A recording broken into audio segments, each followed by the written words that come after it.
Okay, I have an ASA Trioving D12 here. I just filmed opening it, but then I took it out of the frame when I went to gut it, like way out, because I wasn't thinking. Anyways, this one has 6 pins in it.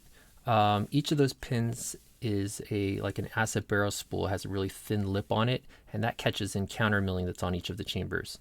Another weird feature of this is that the pins each have a double point on them. So if I look at this key, you can see that the first pin has 2 almost equally long points. The second one has a short and a long point. And those pins have fins on them so they can't rotate, so they always stay in the right orientation. But the other crazy feature of this lock is that the pins rest down on this 90-degree warding here. So if I show you that keyway, you can see that there's like a 90-degree turn there, and the pins rest down on there. So you can't get a pick to go on the pins. So what I do is I use this flag and I go in and I turn it to lift those pins. So let's go ahead and give this a try. There's some other nastiness in here that I'll explain when I get to it. So get some tension, and you got to be a little bit light on the tension, otherwise because you want to get the barrels out of that out of the counter milling. Okay, so number 1, click from 1, 2, click from 2, 3, I don't feel anything on 3, 4, click, another click, and I got some rotation on the core, 5, click, and I probably dropped something before it felt like, and 6 goes below this piece of warding, and you can't access the pins from below either. So number 6 is a bit crazy in that I kind of have to really try to scoop under it to lift it up. And I think I got it already. Let me just count because I wasn't sure where I was at. 1, 2, 3, 4. Oh, 4 is back again. 2 clicks from it. Gives me a little bit of rotation when I get that. 5 feels set. 6, I did get under it and it feels set. So I'll just start checking. 1 is good. 2 is good. I feel 3 now. So what I'm going to do is I'm going to switch to this longer pick. It's too long to fit in like this, so I have to actually turn it at an angle to get it in. And even so, the crazy thing is it's not tall enough to lift number 4, even though it's long like this. So I have to I have to turn to lift 4, and then I have to use it like a pick and lift in order to get 4 up.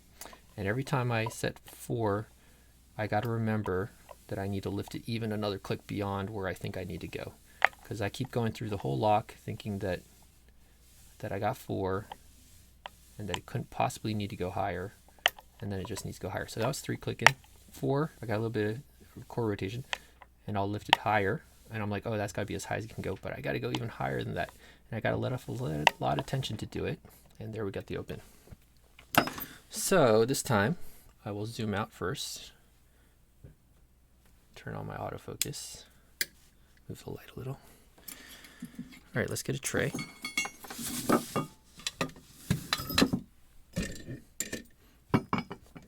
Move that out the way. Don't need the picks anymore. I don't know if I showed it the key in action this time around, since I had just recorded it before. All right, there's the key. It works really nice.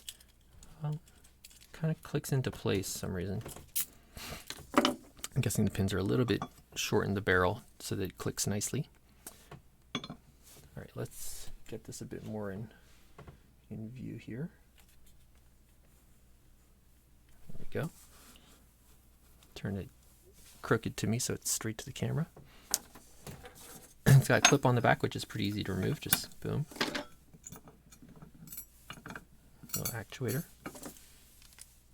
And this one does have, for whatever reason, one little tiny master wafer in it, which is kind of annoying when it comes to putting it back together, unless you use a shim. So take all the pins out, and then we'll look at that weird design on these fins, kind of unique. So 6 of those.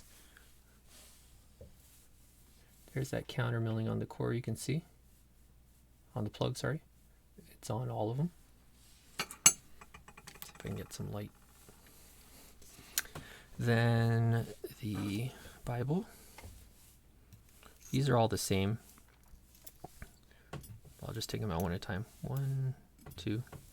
There's no orientation. These barrels are all double-sided. Oh, I moved the light now. It's not so great. There. Like that.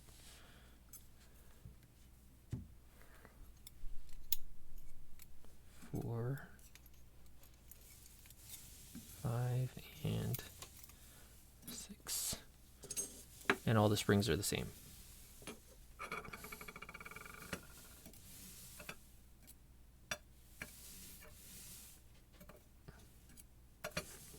And so if we look at one of these pins, let's take the second one.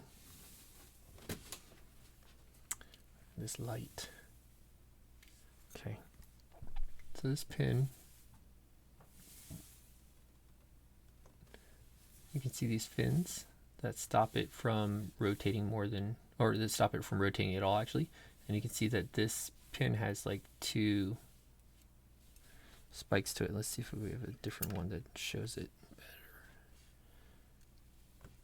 You can see it has like this spike here, and it has another one here that goes into the key. So this is pin 5, so it's going to go right here, like this.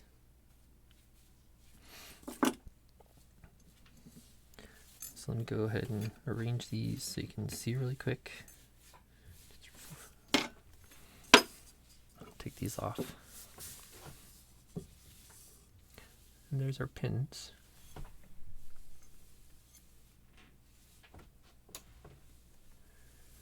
Alright, this thing was pretty painful for quite a while, and it's mainly because of that pin 4 having to kind of overlift it. It's way underranked, I think, but then I did hear that there are a lot of this one out there that are just really easy to do. This was, in my opinion, not one of them. That's all I have. Thanks.